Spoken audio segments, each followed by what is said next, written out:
তৃণমূল মানে মিথ্যেবাদী, মিথ্যাশ্রী। 14 বছর কাজ করার পরেও এসব বাঙালি বাঙালি করতে হচ্ছে কেন?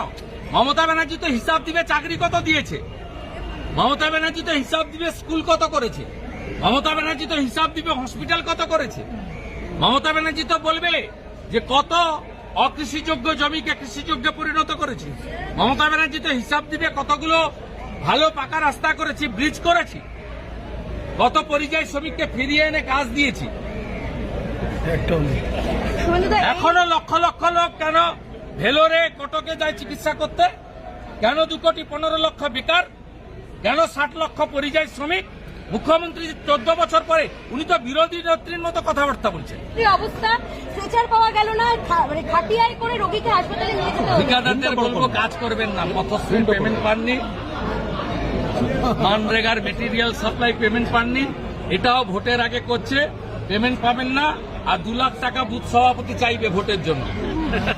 আমি আমার ঠিকাদার ভাই বোনেদের বলবো কাজ করবেন না, বিজেপি আসবে তারপরে। কারোরও কোনো অসুবিধা হলে উপরে মোদিজি যদি গ্যারান্টার থাকেন, এই রাজ্যের এলওপিও একটা ছোটখাটো গ্যারান্টার। মমতা ব্যানার্জি জেনে রাখুন, এবারে আপনার আইপ্যাকের প্রতীক জৈন গৌতম সান্যালরা কেউ আপনাকে এবারে বাঁচাতে পারবে না। বিহারে যদি 50 লাখ বাদ যায়, এখানে 1,25,00,000 বাংলাদেশি মুসলমান আর রোহিঙ্গা বাদ যাবে। উনি টুপি পরানোর মাস্টার, এবারে টুপি পরবে না। তমলুকের ভিডিওকেও বলে রাখি, জেলে আপনাদের যেতে হবে। আপনারা জানেন না বিহারে যে এসআইআর হয়েছে, 403 জনের নামে এফআইআর হয়েছে। বিএলও 53 জন বিএলও অ্যারেস্ট আছে বিহারের বিভিন্ন জেলে। আপনি বলছেন মমতার পুলিশ ধরবে না? মমতার পুলিশ যদি না ধরে, তার জন্য কি করতে হয় 4 বছরে আমি প্রমাণ করে দিয়েছি, আবার প্রমাণ করে দেব।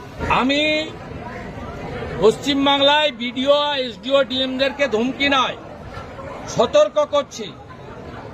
আপনারা আজ থেকে দেওয়া ডোমিসাইল সার্টিফিকেট যদি হিয়ারিং এ বা তদন্তে বাড়ি বাড়ি সার্ভেতে অ্যাকসেপ্ট করেন আজকের দিন থেকে 26শে জুলাই থেকে, তাহলে পাঠানকালীর ভুয়া জন্ম মৃত্যু সার্টিফিকেট মতো আপনাদের কপালেও দুঃখ আছে। সব মুসলমান পাড়ায় পাবেন আপনি বাংলাদেশের মেয়ে বউ, বাংলাদেশের মুসলমান মেয়েদেরকে এনে বিয়ে করেছে ফেসবুকে পটিয়ে, কেউ ভিসা করে এসছে আর ফিরে যায়নি, আর অনেকেই ভিসা না করে মমতার দয়ায় বেড়া নেই খোলা 540 কিলোমিটার ঢোকাচ্ছে, শেষ করে দিচ্ছে।